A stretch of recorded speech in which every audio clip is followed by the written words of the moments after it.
cares about Cheetor? For a movie that is titled Rise of the Beasts barely appear in it. Rhinox straight up doesn't talk, and Cheetor has barely 1 or 2 lines, which I think is a shame because this is a very cool design, and I think it would have been nice if they took more advantage of it. And today we will talk about that very good design in the Yolopark AMK Cheetor model kit, which comes from the same line of figures as those 3 that we analyzed last year. A huge thank you to Show Z Store for getting me these free pre-production samples. Help me thank them by buying these figures through the link in the description and putting my code GABOTFR in this little box up here. And now, let's get started.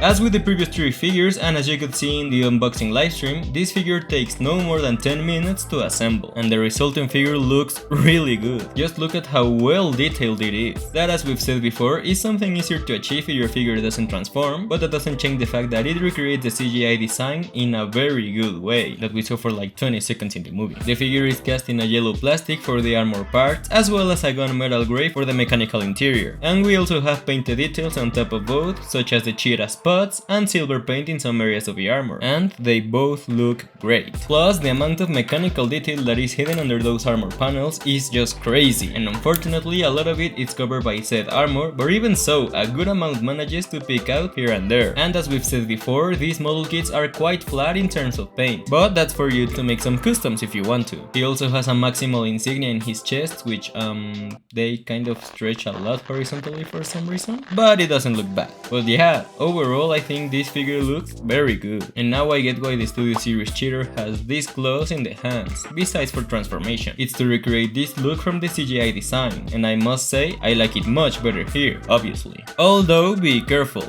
they are a bit sharp, and if you handle them normally you should be alright, but you could still manage to stab yourself, so just be careful. And now let's talk about his beautiful head, and I do think that this one looks really good, unlike its Studio Series counterpart. This one does feel completely detailed, and look at that beautiful green paint for the eyes, it looks great. They did a fantastic job recreating that CGI design that we can see in the box, making this figure look really good. And it makes the Studio Series figure look even worse than it already did.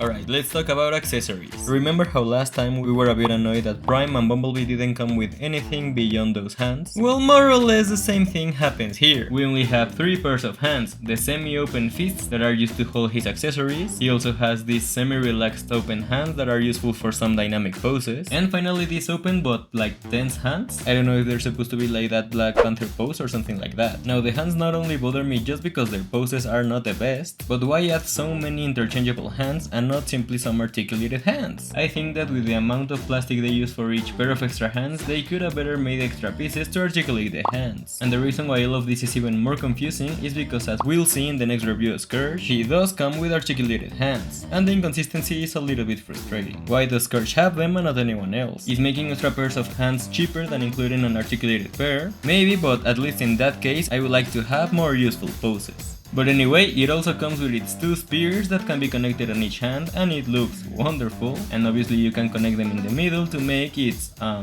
mega spear. I like it. He looks great wielding it. And those are all the Cheetor accessories, but as we mentioned in the other reviews, he also has some accessories for Bumblebee. Both cannons can be connected using the ball joint on each arm, and it looks great. I like that they included this extra sculpting detail, but it can be somewhat risky when installing them because you have to exert so much force on the ball joint. Just be a bit careful and nothing should snap. Although I will say, a spot of orange paint on the tip would not have been superfluous. And he also has his battle mask. Very pretty, very well sculpted and painted. He also has the Autobot insignia, and the eyes are painted with the same very nice metallic blue as the window, although it would have been interesting if they used clear plastic because underneath we actually have Bee's face. And he has its little articulated antennae, that's how they look in the movie? Oh yeah, right, they changed the design between movies. It's always fun to learn details like those thanks to the figures. And I also recommend changing them carefully because, as you can see, they connect to these 2 very small posts on the front and a tab at the back. So especially when removing it, be careful. What I like to do is just try to pull the helmet straight up, trying not to move it from side to side, and it should come out relatively easy. I still don't love that they decided to include these accessories with another figure and not with the main character himself, because if you are going to buy only B, you really have nothing more than those other hands, and I don't love that tactic to try to sell more. But if you're going to buy the entire collection of these figures, then that shouldn't really be a problem. And yeah, those are all the accessories that are included in the box. Yeah, this was a Cheetor review, remember? But before we jump into his articulation, first let me show you my maximal.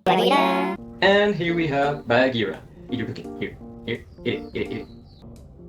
There you go. Now onto the articulation. We have a ball joint at the head and a ball joint at the base of the neck, which allows him to have a lot of range. He can look up this far, down this far, he can tilt side to side, and it can rotate 360 degrees. We get a ball joint at the arm that can also rotate 360 degrees. The shoulder pad can also move, allowing the arm to move out this far.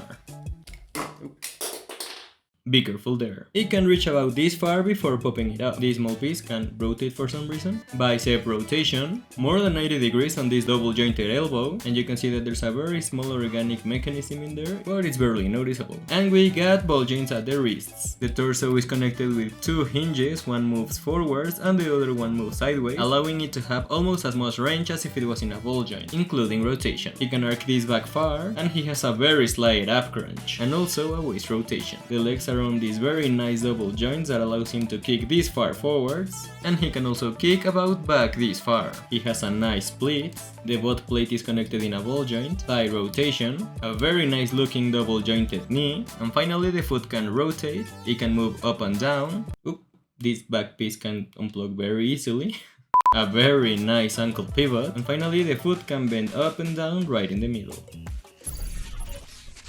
I don't understand how these figures have so many points of articulation and yet they can be slightly limited in some way. In this case it's the ab crunch, where sadly there isn't really a lot of range. But other than that, this figure is actually very well articulated, and having these slimmer proportions makes it very easy to put him in dynamic poses. But again, just like the previous figures, here we have a small problem with its stability. If I shake it, it moves from the torso down, but it's not as bad as with Prime or Primal. It's very slight really. But something that happened during that live and that bothered me way more than it should is that this panel popped up, and for some reason putting it back on was one of the most stressful things in my life, until I recently realized that the piece that it connects to is on a ball joint.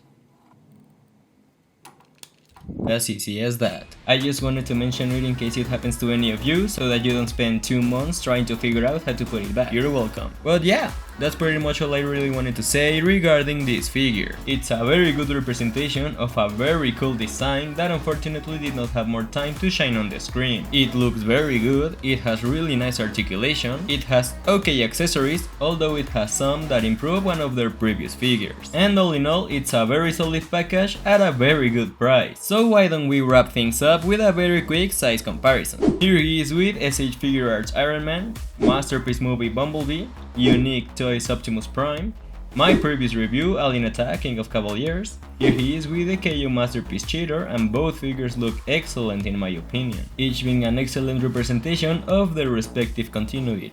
With the Studio Series Cheetor and its KO available now in Show's store, and I know I shouldn't compare them with each other, but now I kinda like the Studio Series figure less due to this figure. And finally, here he is with the Yolopark Optimus Prime, with the Yolopark Bumblebee, with the following review Yolopark Scourge, and finally with the Yolopark Optimus Primal. And these two figures look great together. Hopefully that Rhinox that got delayed launches relatively soon, and who knows what they're going to do with their Air Razor. It would be weird to have an animal among 3 robot modes, but at the same time, what would they do for her robot mode? Base it on concept art? But yeah, this Yolopark Rise of the Beast collection is getting very interesting. I'm looking forward to see what they do with Battle Trap and Mirage. And in conclusion, this is a very good figure. I just doubt that there's as much interest in this character as there was with Optimus Primal. But be that as it may, if you're looking to add it to your collection, I completely recommend that you do it through showzstore.com for a very good price. That's what I like the most about this group of figures. Each one is a very good proposition at an honestly very affordable price. The only bad thing is that they don't transform, but if that doesn't bother you, I do recommend that you get them. And don't forget to use my code GABUTFR to support the channel.